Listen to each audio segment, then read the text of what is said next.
राजेश और नैना एक खेत में संबंध बनाते पकड़े गए थे, और उसके 3 दिन बाद वह दोनों बदनामी के डर से कहीं भाग गए।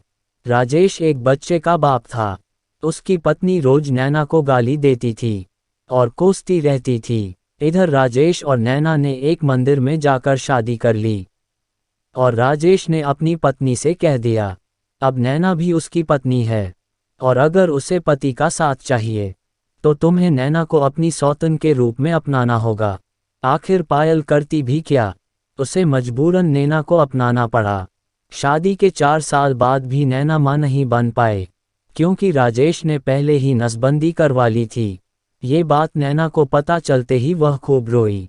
क्यों वे राजेश, जब तुमने पहले ही नसबंदी करवा ली थी तो मेरी जिंदगी क्यों बर्बाद की।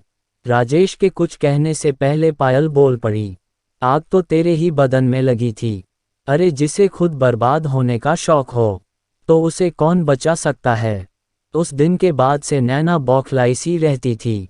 बार बार ही राजेश से पायल को छोड़ देने को कहती थी। राजेश नैना से कहता था कि पायल मेरी पत्नी है और वह एक बच्चे की माँ है, मैं उसे नहीं छोड़ सकता। इस पर नैना दांत पीसते हुए कहती है, उसे नहीं छोड़ सकता तो मुझे ही छोड़ दें। इस पर राजेश कुछ नहीं कहता है।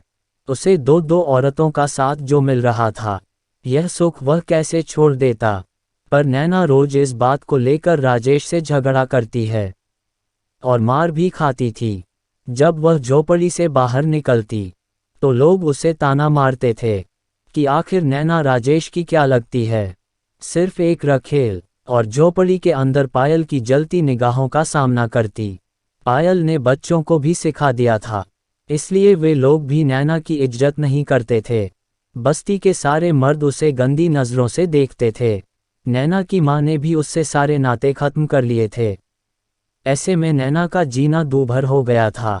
उसे समझ नहीं आ रहा था कि वह क्या करे। उसके तो बच्चे भी नहीं हो रहे थे। इन सब से दुखी होकर एक दिन नैना बहती नदी में कूद गई और रखेल होने का कलंक लिए इस दुनिया से चली गई। वीडियो अच्छी लगी तो लाइक करें। इस तरह की कहानी सुनने के लिए हमारे चैनल को सब्सक्राइब करें।